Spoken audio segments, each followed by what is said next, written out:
जय हिंद, नमस्कार। तो टुडे लेटेस्ट अपडेट ये है कि पाकिस्तान ने एक ऑपरेशन लॉन्च किया। ऑपरेशन का नाम है अज़्म-ए-इंतकाम। ये ऑपरेशन मेनली है इसलिए कि वो अपने देश में टेररिज्म को पूरी तरीके से ख़त्म करना चाहते हैं।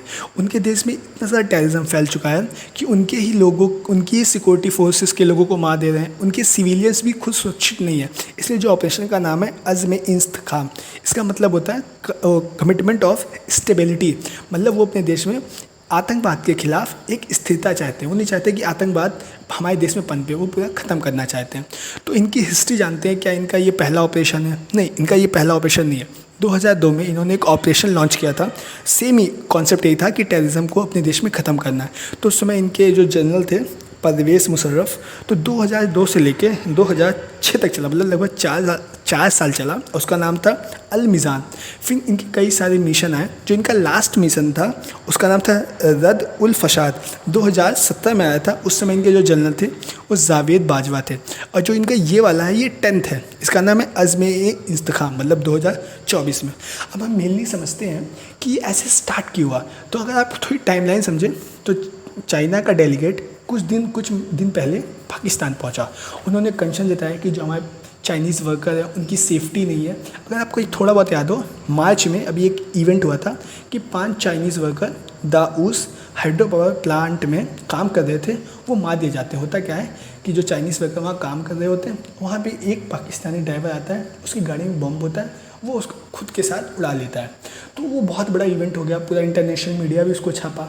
तो अब हम बेसिक, और एक इवेंट और हुआ था, कोई एक इंटरनेशनल ट्रैवलर आया था, कोई पर्सन आया था घूमने, तो उन्होंने इसको जिंदा जला दिया। मतलब एक भीड़ ने एक व्यक्ति को, एक टूरिस्ट को जिंदा जला दिया। तो ये पाकिस्तान में बहुत ज़्यादा कॉमन है। ऐसा कुछ नहीं है कि ये बहुत ज़्यादा उनके लिए नया है, वो ऐसा करते रहते हैं। तो मेन इनका इशू क्या था? जो चाइना के डेलीगेट आए थे वो लिंग जिंगचा आए थे। वो चाइना के बहुत बड़े एक लीड पोस्ट पे हैं। ऐसा नहीं है कि नॉर्मल पर्सन है। उन्होंने अपना कंसर्न जताया, इसलिए पाकिस्तान ने एक उनको दिखाने के लिए कि देखिए हमने आपके लिए ये लॉन्च कर दिया है। तो इसका मेन इशू और समझते हैं, थोड़ा डाटा से हम समझते हैं ऐसा क्या हुआ। पाकिस्तान में 2000 से लेके 2024 तक में जो अटैक हुए, मतलब जो टेररिस्ट अटैक हुए हैं, वो 17,000 के आसपास है, मतलब 17,000 के आसपास है। और उसमें से जो इनके सिविलियंस मारे गए हैं वो 22,000 के थोड़ा आसपास है। जो सिक्योरिटी फोर्सेस मारे गए हैं 9,000 के आसपास है। जो मतलब जो लोग हैं जो और मारे गए हैं वो हैं 34,000 लोग। तो अगर टोटल नंबर देखा जाए तो 70,000 लोग इस 20 साल में सिर्फ टेररिज्म के खिलाफ मतलब मारे गए हैं। मतलब ये एक बहुत ही बड़ा नंबर है। तो हमें ये देखना पड़ेगा कि मतलब पाकिस्तान के जो सिक्योरिटी फोर्सेस हैं, जो वहाँ के सिविलियंस हैं, उनका तो कोई दोष नहीं है, बट वहाँ के लोग भी मारे जा रहे हैं। अब थोड़ा हम समझते हैं कि जो ये टेररिज्म है ये कहाँ आता है। तो पाकिस्तान का कहना है कि TTP, तहरीक तालिबान पाकिस्तान है।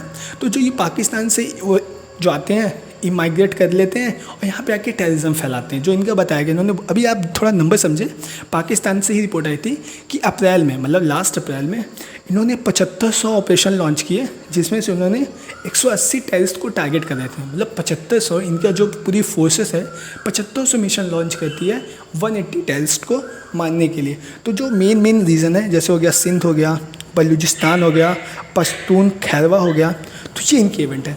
तो अगर आप समझे कि जो पाकिस्तान को जब भी कभी फंडिंग मिलती थी किसी भी कंट्री से कि आप इसको अपने डेवलपमेंट में लगाओ, अपने यहाँ एजुकेशन इंडस्ट्री बड़ी करो, तो वो उसको टेररिज्म को फैलाने में लगे थे। तो आज वो उन्हीं के लिए खतरा बन जा रहा। तो जब HRCP, मतलब ह्यूमन राइट काउंसिल से पूछा गया, उन्होंने भी चिंता जताई है कि पाकिस्तान में एक्सट्रीज़म बढ़ता जा रहा है। जो धर्म के नाम पे एक्सट्रीज़म है वो इतना बढ़ता जा रहा है, लोगों को मारते जा रहा है। तो उन्होंने बोला कि जो ये इवेंट है, जो हमें दिख रहे हैं कि जो इवेंट लगातार हो रहे हैं, ये क्या है कि रिलीजन का जो एक्सट्रीज़म है लोगों पे भारी हो रहा है। तो हम चाहेंगे कि देखिए, मतलब पाकिस्तान को ऐसा नहीं है कि ये इवेंट लॉन्च कर दिया इससे सब कुछ होगा, नहीं, इससे कुछ नहीं होने वाला। उनको कुछ अपनी ही पॉलिसीज़ पे ध्यान देना पड़ेगा, क्योंकि मेन है तो इकनॉमी। अगर वो किसी भी टेररिज्म जो भी ग्रुप हैं तहरीक तालिबान, उनको फंडिंग तो आती होगी। फंडिंग कहाँ आती है? मेनली इन्हीं के कंट्री के कुछ जो लोग हैं, या फिर कई बार तो गवर्नमेंट ही सपोर्ट करती है। तो गवर्नमेंट को इस चीज़ को ध्यान रखना चाहिए कि दे आर द पावर। वो कुछ भी कर सकते हैं। तो मेनली बेसिकली क्या है कि वो ऐसा डेवलप ही ना होने दे, ऐसा कल्चर ही क्रिएट ना करे अपने देश में कि लोग वहाँ पे करें। जब भी पाकिस्तान में आप देख रहे होंगे कि वो बैंक करप्ट हो चुका है, एजुकेशन उनके यहाँ पूरा ख़त्म हो चुका है। अब वो क्या है कि वहाँ का एक डाटा आया था कि 67% लोग वहाँ पे कॉन्स्टिट्यूशन चाहते ही नहीं, वो चाहते हैं सरिया लॉ। मतलब एक कंट्री में 67% मतलब बहुत बड़ा नंबर होता है। वो लोग कह रहे हैं कि सरिया नियम है। मतलब ये दिखता है कि उनको जो अवेयरनेस है बहुत कम है, क्योंकि वो ऐसा नहीं है कि कोई रिलीजन है एक्सट्रीमिस्ट फैलाता है।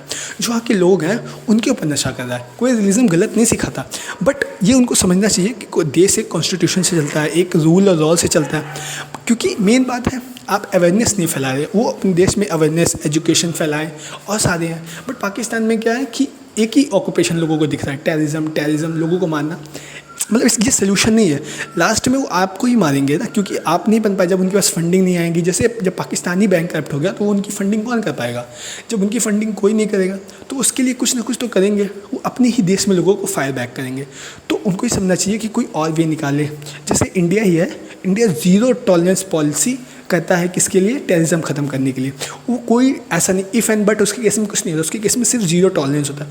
पाकिस्तान को भी ऐसे मिशन लॉन्च करें, बहुत अच्छी बात है, बट टेररिज्म के खिलाफ ज़ीरो टॉलरेंस पॉलिसी करें। एंड वी होप कि they will do it. And thank you.